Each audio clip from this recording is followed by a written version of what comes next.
අදම ඔයාලට අරගෙන ආවේ රස වර්ග දෙකකින් ක්‍රම දෙකකට හදාගන්න පුළුවන් රසම රස සෑන්ඩ්විච් රෙසිපි එකක්. ඉතින් මේක පෝෂණීය ගුණය අතිනුත් ගොඩක් ඉහළයි මම එකතු කරගන්න දේවල් එක්ක. ඒ හින්දා උදේ කෑමට උනත් මේක ගන්න පුළුවන්. මම කලිනුත් මේ විදිය සෑන්ඩ්විච් රෙසිපි එක වීඩියෝ එකක් දාලා තියෙනවා. ඔයාලා ඒක බැලුවේ නැත්නම් මම ඒකේ link එකක් දාන්නම් description box එකේ. ඒකත් ගිහින් බලන්න. එහෙනම් මම මුලින්ම පෙන්නන්න අපේ සෑන්ඩ්විච් එකට අවශ්‍ය කරන දේවල් මොනවද කියලා. මම මුලින්ම මෙතෙන්දි ගත්තේ තඹගත්ත බිත්තර දෙකක්. ඒත් එක්කම සාමාන්‍ය ප්‍රමාණයේ කැරට් අලයක් හීනියට ග්‍රේට් කරලා අරගෙන තියෙනවා. ඒත් එක්කම පාන් පෙති 4ක් අරගෙන තියෙනවා. ලුණු සහ ගම්මිරිස් රස අණු එකතු කරගන්න පුළුවන්. සාමාන්‍ය ප්‍රමාණයේ බීලුණු ගෙඩියකින් භාගයක් කොටු හැඩයට කපාගෙන ඒත් එක්කම අම්මිරිස්. මම මෙතන මොසරෙල්ලා චීස් තමයි අරගෙන තියෙන්නේ. ඔයාලට ගෙදර තියෙන ඕනම චීස් වර්ගයක් පාවිච්චි කරන්න. චෙඩර් චීස් හරි කමක් නැහැ. මොසරෙල්ලා අත්‍යවශ්‍යම නැහැ. ඉතින් ඒත් එක්කම මෙතන මේනිස් අරගෙන තියෙනවා.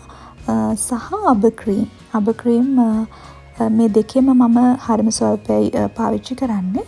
එහෙනම් ඉතින් අපි බලමු කොහොමද මේක ඉක්මනට හදාගන්නේ කියලා. හරි මම ඉස්සෙල්ලාම කරන්න හදන්නේ මේ බිත්තර දෙක ග්‍රේට් කරගන්න එක. ඉතින් ගොඩක් අය සෑන්ඩ්විච් වලට බිත්තර එකතු කරගනිද්දි කොටු හැඩයට කපලා වගේ එකතු කරගන්නවා. ඊට වැඩිය ගොඩක් හොඳ රසයක් එනවා මේ විදිහට ග්‍රේට් කරලා ගනිද්දි. ග්‍රේට් කරද්දි ග්‍රේටරේ ලොකු පැත්තෙන් නෙමෙයි පොඩි පැත්තෙන් තමයි ග්‍රේට් කරන්න ඕනේ. එතකොට මේක හීනියට ග්‍රේට් වුණාම අර මිශ්‍රණය හොඳට අපිට හදා ගන්න පුළුවන්. ඉතින් ඒ හින්දා මෙන්න මේ විදිහට හීනියට බිත්තරේ ග්‍රේට් කරගන්න මම බිත්තර දෙක මේ විදිහට ග්‍රේට් කරගත්තා.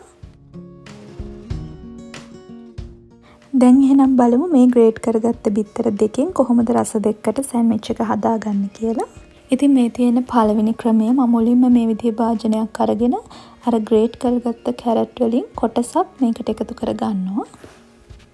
දැන් මේ ග්‍රේට් කරගත්ත කැරට් ටිකට මම ඉස්සෙල්ලා කපාගත්ත බීලුණු වලින් හරියටම භාගයක් එකතු කරගන්නවා.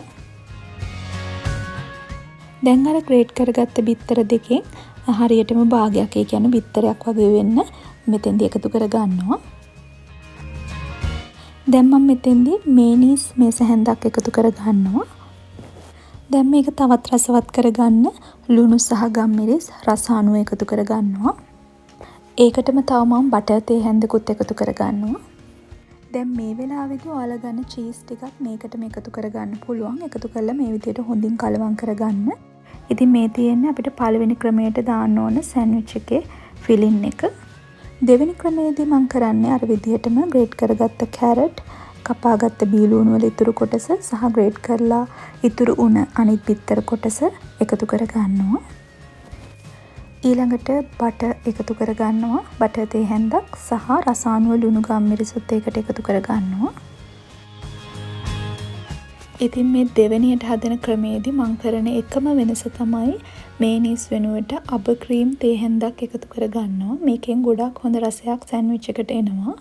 ඉතින් ඒකත් එකතු කරලා මේ විදිහට හොඳින් කලවම් කරගන්න. ඒකටත් අර විදිහටම අන්තිමට මොසරෙල්ලා චීස් ටිකක් එකතු කරගන්නවා. ඔන්න දැන් ෆිලින් දෙකම ලෑස්ති. මේ තියෙන මේනිස් වලින් හදාගත්ත ෆිලින් එක. ඉතින් අම්මිරිස් එකතු කරගත්තේ මම මේ දෙකටම අන්තිමේදී. ඉතින් ඔයාලටත් ගෙදර පොඩි බබෙක් වගේ ඉන්නවා නම් අම්මිරිස් වගේ සැර දේවල් අන්තිමට එකතු කරගන්න. එයාලට කොටසක් අයින් කරලා දැන් එක පාන් පෙත්තක් අරගෙන මේ විදිහට හදාගත්ත පළවෙනි ෆිලින් එකෙන් මම හැමතැනටම යන විදිහට හොඳට ගා ගන්නවා. ඉතින් ෆිලින් එක එකතු කරගන්න කලින් මම බටර් එකතු කරගන්නේ නැහැ. මොකද අපි මේ මිශ්‍රණයට බටර් දාලා තියෙන නිසා.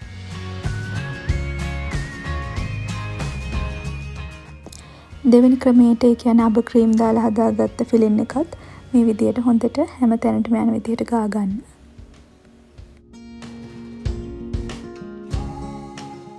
ඊළඟට මම ඔයාලට පෙන්වන්න හදන්නේ මේ සෑන්ඩ්විච් එකේ රස තවත් වැඩි කරගන්න මේක ටෝස්ට් කරගන්න විදිහ. ඉතින් ඔයාලට ටෝස්ටරයක් තියෙනවා නම් පාවිච්චි කරන්න පුළුවන්. හැබැයි අපි මේ එකතු කරගත්ත ෆිලින් එකේ හරි රසය ගන්න නම් මේ විදිහට කරලා බලන්න. ඔයාලට ඒකේ වෙනස හොඳටම තේරෙයි.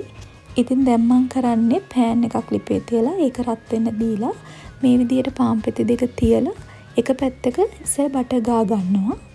බටර් ගාලා විනාඩියක් විතර ඒ විදිහටම තියලා මේක ටක් ගාලා අනිත් පැත්ත හරව ගන්නවා. හරවලා අනිත් පැත්තෙත් බටර් ගා ගන්නවා හොඳට. දැන් ඉතින් දෙපැත්තම බටර් ගාලානේ තියෙන්නේ. දැන් හොඳට දෙපැත්ත හරව මේක ලස්සන පාටක් වෙනකල් ලිපේ තියා ගන්න ඕන. ඉතින් මෙන්න මේ වගේ ලස්සන පාටක් ආවහම අපිට පුළුවන් මේක ලිපෙන් ඉවත් කරගන්න. ඉතින් ඒ විදිහටම අනිත් ෆිලින් එක දාපු සෑන්ඩ්විච් එකත් මම හදා ගන්නවා. ඉතින් ඔයාලත් මේ වෙනකල් ටෝස්ට් එකේ නම් සෑන්ඩ්විච් හැදුවේ වෙනසකටත් එක්ක ලිපේ මේ විදිහට බටර් ගාලා හදලා බලන්න. ඇත්තටම බටර් රසත් එකතු වෙලා ගොඩක් හොඳ රසයක් මේ සෑන්ඩ්විච් එකේ එනවා.